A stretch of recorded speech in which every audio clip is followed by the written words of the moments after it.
সরকারের নতুন ভ্যাট এবং এনআরআই সংক্রান্ত নীতির প্রতিবাদে বুধবার কারওয়ান বাজার মোড়ে মোবাইল ব্যবসায়ীরা সড়ক অবরোধ করেছে। তাদের মূল ক্ষোভ ৫৭% ভ্যাট আরোপের উপর, যা পুরাতন বা সেকেন্ড হ্যান্ড হ্যান্ডসেটের ক্রয়ের ক্ষেত্রে কার্যকর হতে চলেছে। যে বর্তমান যে সরকার ওনার যে তত্ত্বাবধানে যারা রয়েছে, ফয়াজ আহমেদ বিশেষ করে উনি আমাদের উপরে একটা সিন্ডিকেট চাপিয়ে দিতে যাচ্ছে। কিরকম সিন্ডিকেট?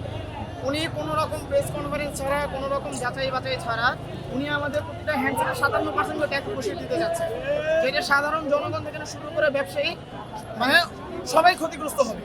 উনি ৫৭% ট্যাক্স প্রতিটা হ্যান্ডসেটে ধরতে যাচ্ছে, যেই জিনিসটা উনি জাতির কাছে ক্লিয়ার করতেছে না, সাধারণ জনগণের কাছে উনি ক্লিয়ার করতেছে না। এই কারণে, কারণ সাধারণ জনগণ যখন এই বিষয়গুলো জেনে যাবে যে প্রতিটা হ্যান্ডসেটের ৫৭% করে অবৈধভাবে ট্যাক্স বসানো হচ্ছে, তখন জনগণ এটা ঘোর বিরোধিতা করবে, যার জন্য উনি এটা সাধারণ জনগণের কাছে এটা উপস্থাপন করছে না।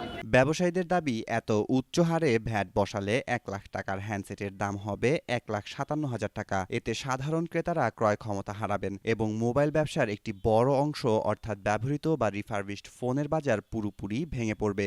দেখেন, যদি এটা হয়ে যায় আজকে ১৬ই ডিসেম্বর এটা ফাইনালি ডিসিশন দিয়ে দিবে, এনআরআই সিস্টেম চালু হয়ে যাবে, তখন সাধারণ মানুষ পর্যন্ত এটার জন্য পথে নামতে হবে। কারণ এটা কোনো ভাই সিস্টেমই না, ভাই এটা কোনো সিস্টেমের মধ্যে হইতে পারে না। হয়তো 10% 15% ট্যাক্স মাইনে নেওয়া যায়, ওরা আমাদেরকে বুঝাইতেছে এগুলো অবৈধ ফোন। ভাই এটা অবৈধ ফোন কিভাবে? আমি আমার টাকা দিয়ে ফোন কিনবো, এটা অবৈধ।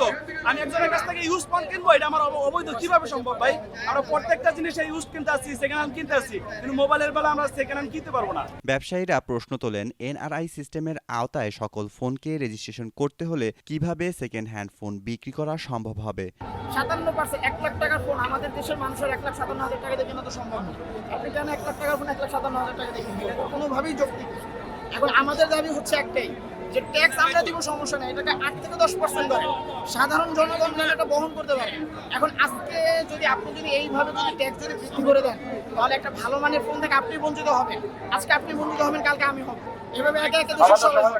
এখন এটাই আর কি হচ্ছে বিষয়।